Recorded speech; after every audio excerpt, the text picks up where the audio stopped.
Hi, I'm BarbaraMichelle, and today I wanted to share with you how I make a junk journal style traveler's notebook. First, I start by collecting a variety of papers. Most of these are not junk papers, they're just papers from different sources, like the ledger book, or this comes from a composition notebook, and then I also coffee dyed this page. A composition notebook has, if you open it up to the center, you'll find that it's bound by strings, and if you cut the strings, you can generally pull out the whole sheet without ripping the page. That works well for some journals, and also some, regular reading type books can be bound with a string that you can cut too. So in addition to those papers, I have some cardstock, some graph paper that I coffee dyed. It made the ink run, which is why it's kind of greenish. This is a envelope. No, it's not an envelope. It's a bag. It's a paper bag that was coffee dyed. It was white originally. This is some pattern paper. It came in a paper pad. It's pretty thin, so it'll be used inside my journal. I have some computer paper, and this pattern paper is thicker, so I'm going to use it as the cover of my journal. So after I've collected, my variety of papers, now I'm going to fold them and trim them to fit in the journal. The journal I'm making today is a standard size traveler's notebook.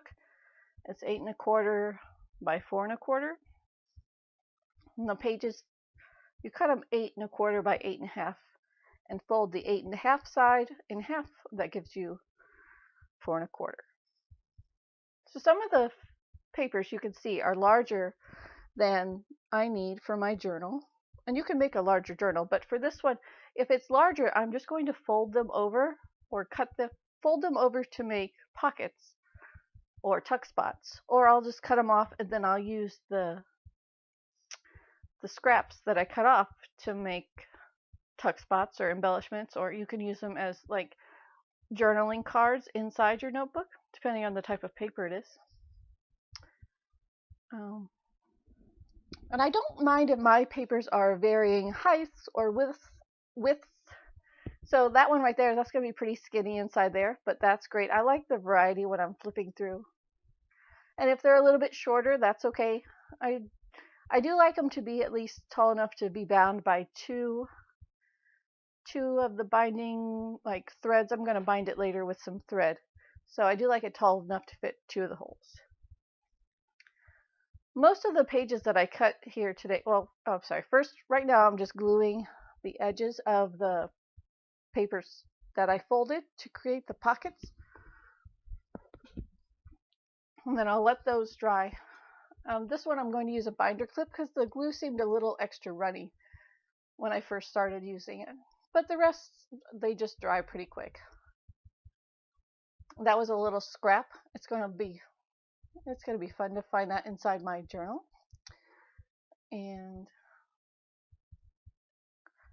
I forgot what I was going to say before I was talking about the glue drying. Oh, most of these papers are the same like width. And I'll have to trim some down because even though I don't mind the variety of the width inside the notebook, I don't like it when they stick out from the cover. So they can be shorter than the cover, but I don't really like them longer than the cover, and that's just a personal preference of mine. So after I like put them together, which is what I'm doing right now, some of them will stick out a little bit further just because of trying to be packed in the same space. It pushes them out a little bit. Right now I'm sorting them as kind of by color. I don't really want 2 super white pieces together or 2 super brown pieces together. And then also I'm sorting them by solid, like blank pages versus lined paper. I like to have it like every other, if it's possible, depending on the papers that I've gathered, every other one to be like a blank page or a lined page. And then I kind of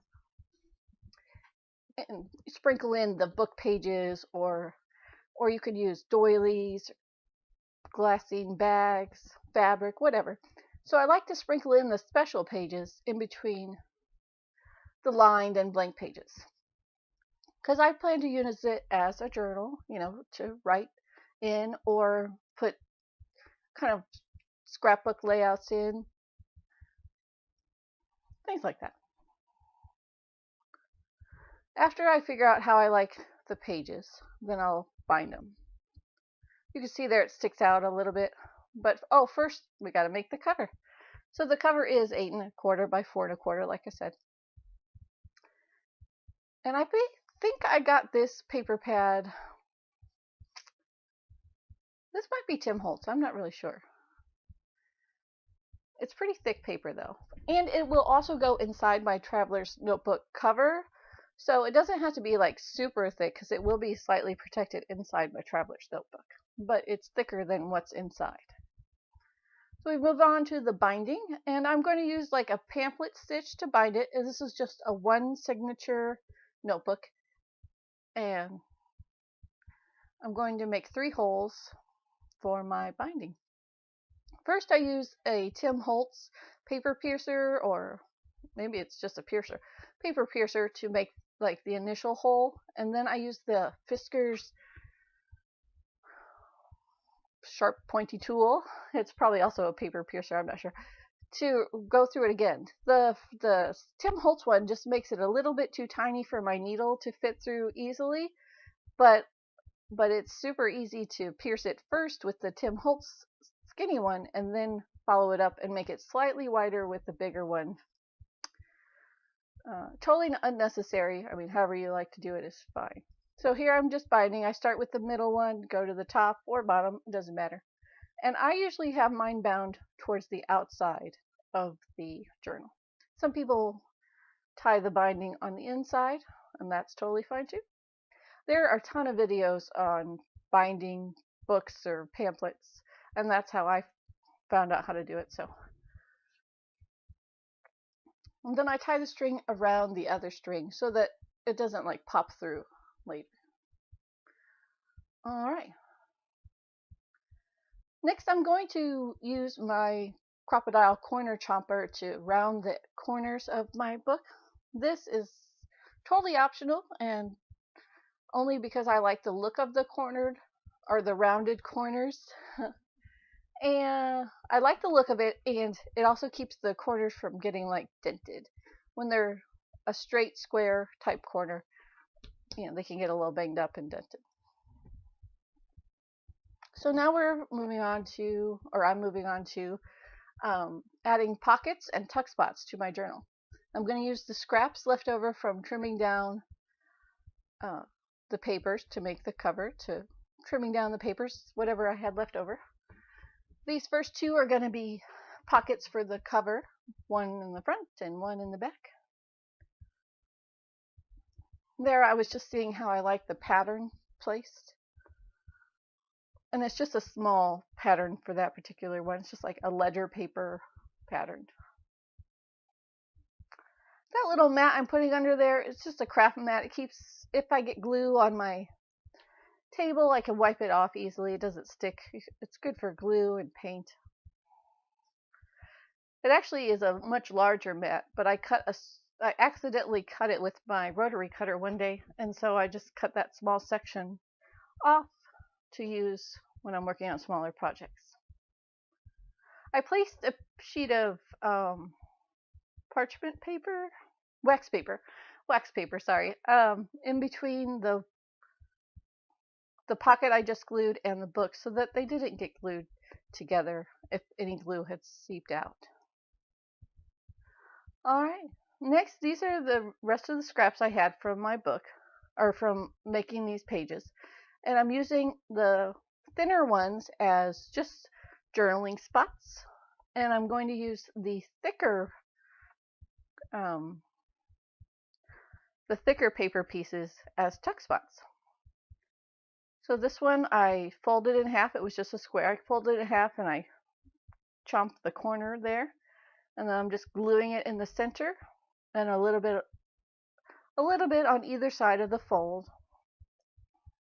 to hold it, to glue it down. And that's all I'm going to do, really. I'm just going to go through the book and see where the things seem to fit. I'm trying to do like the colors before. See, that's an off-white. I don't really want it with some colors of other colors. It just looks better. I liked it with that green. The other side of that pattern paper is green, and that looks really good against some of the other papers. I hope that made sense. That was like a rambly. Sorry. So this one was just a triangle, and I'm just gluing the edges down. And I will chomp the corner of this one too, but again, that's my preference. Totally unnecessary to do that.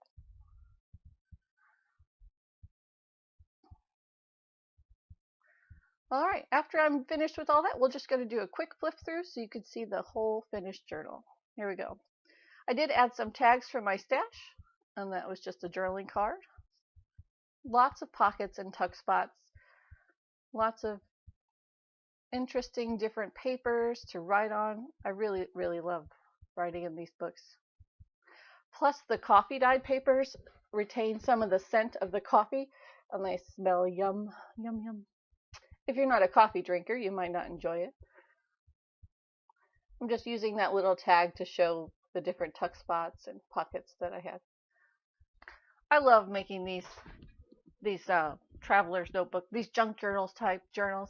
I've made quite a few over the past couple of weeks, some a little bit larger, like A5, a half a sheet of paper size, and then these little traveler's notebook size, the standard size. So that's the end of the book, and I'm just going to show you how I put it in my traveler's notebook. I use a Webster's Journal Pages one mostly. I do have a few handmade like covers as well, but here I have an extra string and it just slides right in. Thank you so much for watching. I hope you've enjoyed this video. Have a wonderful day.